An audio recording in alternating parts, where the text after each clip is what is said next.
Machiegni kendo nyaka Ramogi en higni adek nyaka ne wang' jowi mar Ramogi TV chak momo yamo kaka achiel kuom TV mar kambi mar Royal Media Services malendo kod dhok mar oganda. Kokalo e chenro mage, Ramogi TV osekelo lokruok buora kuom oganda mawuok Kisumu nyaka Mombasa. Otieno ma kawuono wamiyi picha kaka Ramogi TV osemulo ngima jopiny e counties mathoth. Millicent Adhiambo nigi mathoth. Welcome to the new Ramogi. Higni adek mosekalo, Ramogi TV mane ochaki mondo golo foke jopiny omigi puonj kendo moro oganda kokalo e dhogo oganda Luo. Kawuono lokruoge mabeyogo inyalo winji kendo siem kuonde maboyo kod alwora magwa.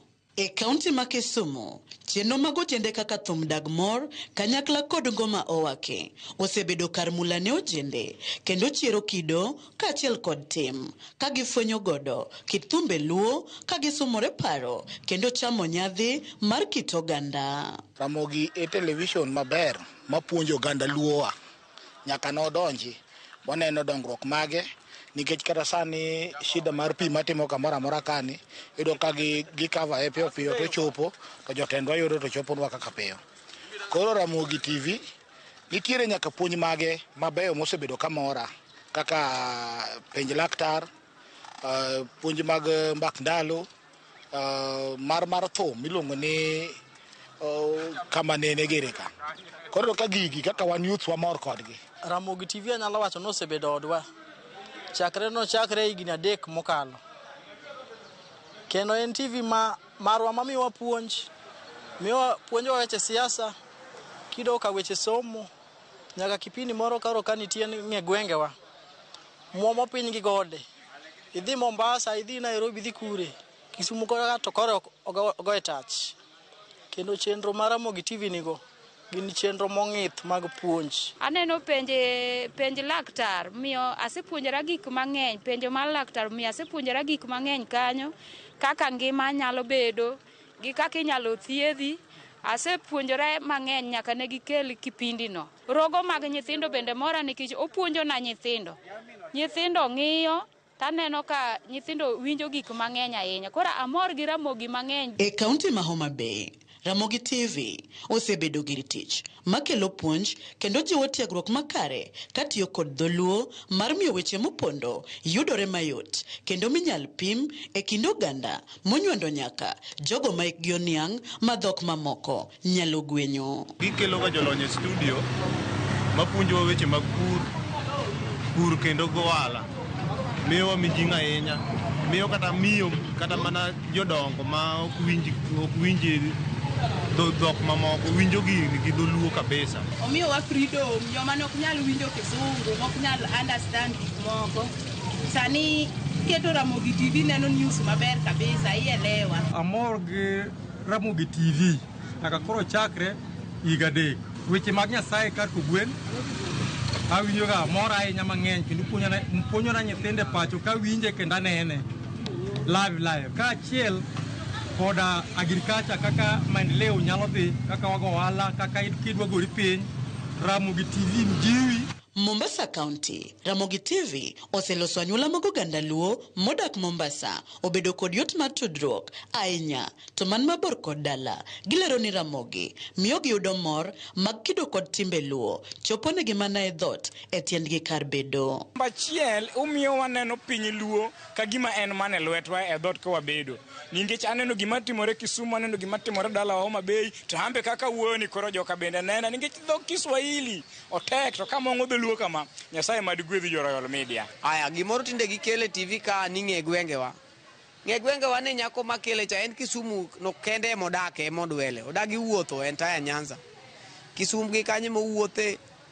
Awara en ka puonja mara en ayweyo ok odwa wuothe Nyanza te.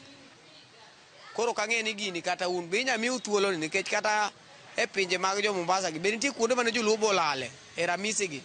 Mago be wanyama ng'e gwenge go nitie kata gik mochak nying joluo kono. Ne wajiwo ni gimedonje gwenge kabisa oke town.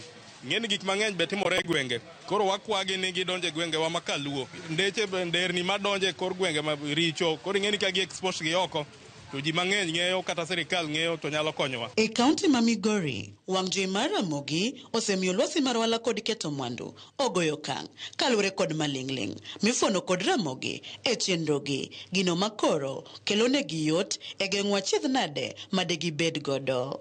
Asepuonjora achiel ariyo adek ma kendo aneno kokonya e biashara kairi. We awachni wan gi deye moti Ramogi sani okonyo kabisa. Nitie wamama ma gin nok gisomo. Chon iro kane mine itero mana kwath, jonyuol gitero gi kwa mana dhok, ok gidhi sikul. Mang'isore ni wach mar Kiswahili okia. Sani wamama okonyore maka kendo ging'ong'o wang' jowi mar Ramogi ka gineno gik matimore kendo giwinjo dholuo maler. Gima adwa temo nyiso jo Ramogi ni network lalo oko kama lich to sama moro wantiere gi moro madwa winjo go channel moro mamit kabisa network olal. Ulos nwago mondo bede maber to jo Ramogi kunena uluonga chieng' moro bet kata kako jwang' mama kaya gini ka mane manya yudo go pesa dala kuche onge kata tonglo ber kaka kuomwa wa jowala an bende kaka jowala an nyaka gi pith gi pur mar gwen e gweng' mar Mapera ka akwaya jojo mani ka chieng' moro Nyasaye oloso kelna jal mapuonjo pith gi pur cha ambe opuonja e gweng' mar Mapera ka. Koweyo joma dongo, wang' jowi mar Ramogi bende mulo ngima nyithindo kod puonj mopogore e chenrogi kaka rogo mar nyithindo, choti shardani e kin mamoko. Nyithindo here ahinya seche ma tuke mag nyithindo dhi mbele.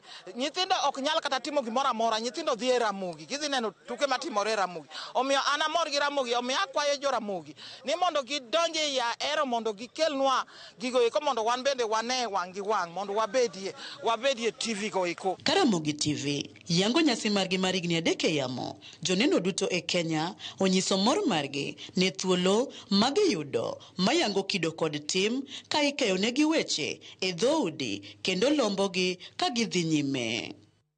Millicent Adhiambo, Ramogi TV. Erokamano nya Millicent kuom lipodno kendo janeno erokamano kuom ote michiwo kaka Ramogi TV waduoko erokamano kendo wabiro neno ni moko kuom paro muchiwo bende warango maber ahinya kotenore koda donjo kendo sikore e gwenge mamoko mani kaluo gi gwenge mabende nitiere pacho ka. Kawadhi nyime ni tielo mogik mar jumani ma Safaricom sambaza furaha ochakore boma Kisii kama kambi ma Safaricom oyawo duka manyien e chuny boma ma Kisii. E tudruok kod kambi mar Royal Media Services wuodhno kawuono lemo gwenge mag Keumbu, Keroka, Suneka kod mamoko kama gichiwe mich mag mor mar Christmas e dhialo higni 24 mag kambi Safaricom tiyo e pacho ka.